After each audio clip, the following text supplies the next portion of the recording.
Hi, welcome to the Ambient iPad. Let's make some music. This is Jam 67, and for this jam I'm going to continue on with the series of using a Mellotron sound that is kind of cool on its own but can be difficult to find a use for it in a musical setting.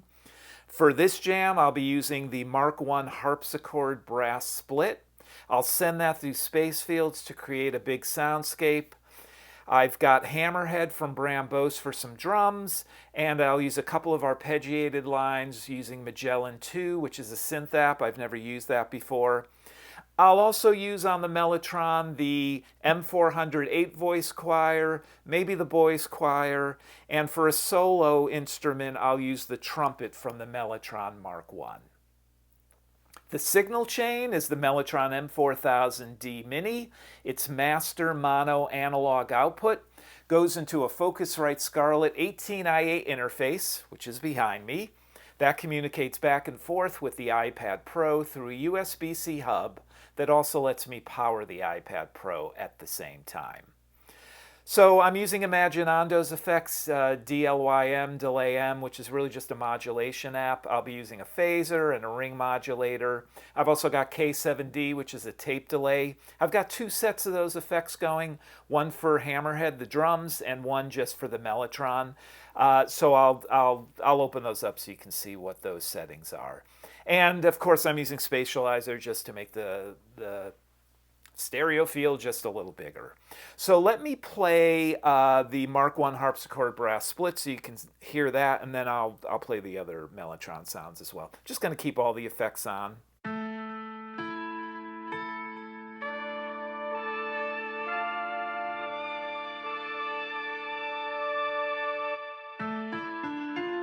Sounds more like a bad piano rather than a harpsichord, but whatever. Brass sounds good. It sounds like a combination of a Mark I trombone and trumpet, which are both on here as well. Then we've also got the 8-voice choir from the M400.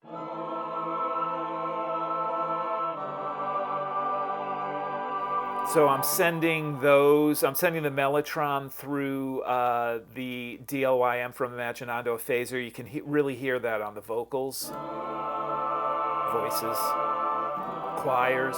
Excuse me. And I'm also might use the boys choir. And then finally the trumpet from the Mellotron Mark I. Let me get to that. There we go.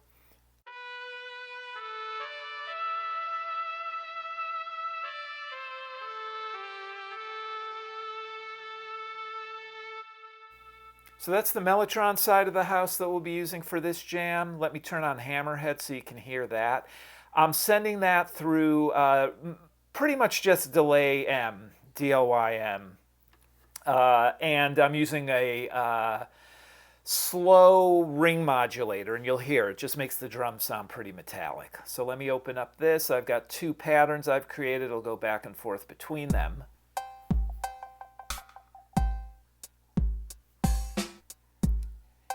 And I'll use the tape delay for kind of like a dub reggae thing on the snare occasionally. You'll hear that right now. Just turn it on, get a little delay on the snare. The other thing that you'll hear occasionally with the ring modulators, it does create a little bit of feedback. It never overpowers everything, so I'm sticking with that because it actually sounds pretty cool. So right now, let me demonstrate just quickly. So I'll run through. I've got a basic structure in my mind. These jams end up being a little longer sometimes, so I just want to get through this as quick as possible so I can get to the jam. So the first thing I'll do is I need to turn SpaceFields back on. I'm using a patch here. A lot of the patches on SpaceFields are, well, most of them are dark, but some of them are really ominous and foreboding too. I did not want that. This is dark, but it's got a very, very phasery quality to it. So let me go back to the Harpsichord brass split. You'll hear what this sounds like.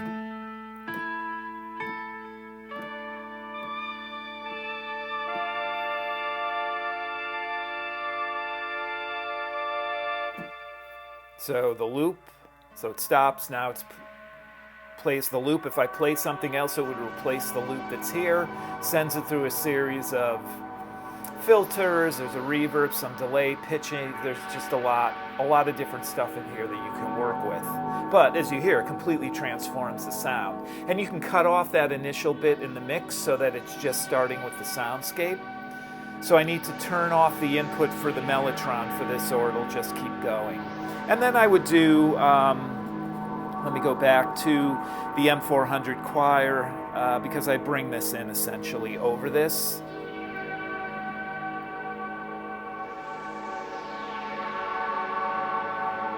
I need a little more volume from the interface here for the Mellotron overdubbing in real-time stuff here. There, that's better. Is it too loud? So I'll just do some of that kind of stuff. Then what I'll do is I'll bring in the drums.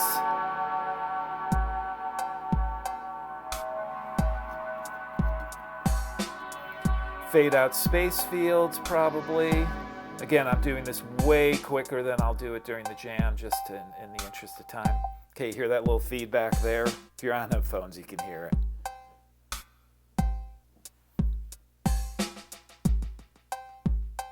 Just bring in the snare occasionally.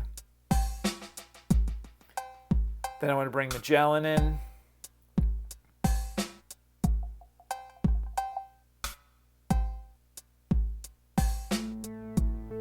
Trying to get him on the snare.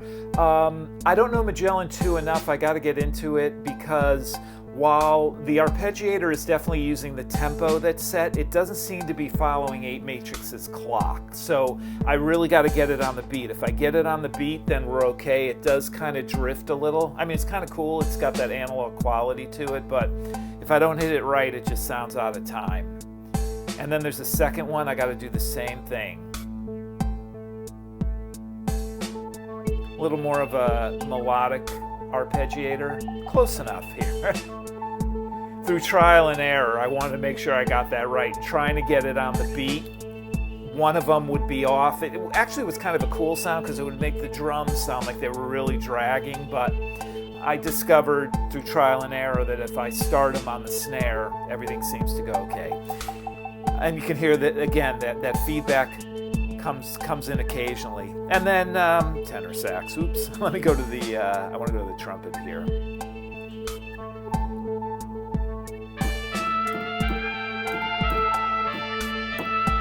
So I just do a solo.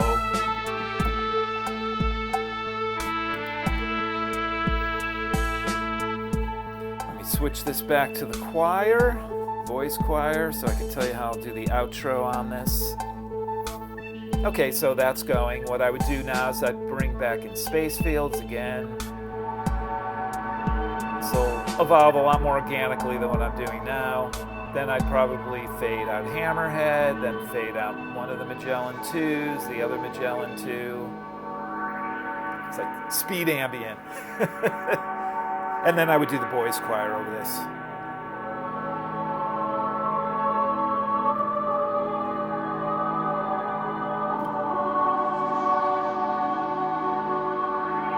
Something like that. And then I would just probably fade out SpaceFields. So let me just turn that down a little. That's essentially everything that I'm going to do. I feel like I really rushed through this, but I want to get to the jam, and I'm really trying to keep these videos 20 minutes or less. But for particularly when using SpaceFields, I'll just sit there and listen to it, and I'm like, nope, got to keep going. Or I end up with the jam part itself is 20 minutes. So let me reset up everything, check all the levels and the settings, and I'll do the jam.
SpaceFields is like a magical app. You can put any sound into it and you get this really cool soundscape out of it. So I like the way that I can use a Mellotron sound that might be difficult to find another way to use it, but send it through SpaceFields and anything sounds good. I've got one more jam in this vein that I want to do, probably using an acoustic guitar sound. They just don't sound like acoustic guitars to me. And then there's also like trills. There's some sounds. There's a marimba and there's a mandolin where you hit a note and it just does a trill. So I'll probably use 2 or 3 of those in one more jam, send them through SpaceFields, see if I can use some effects. I may stick with the Imaginando effects. I kind of like limiting myself to just a couple of effects. And as you saw, what I did is I just used multiple instances of them so I could have separate settings for the drums and separate settings for the Mellotron. Thanks for watching, thanks for listening, and good luck with your own music.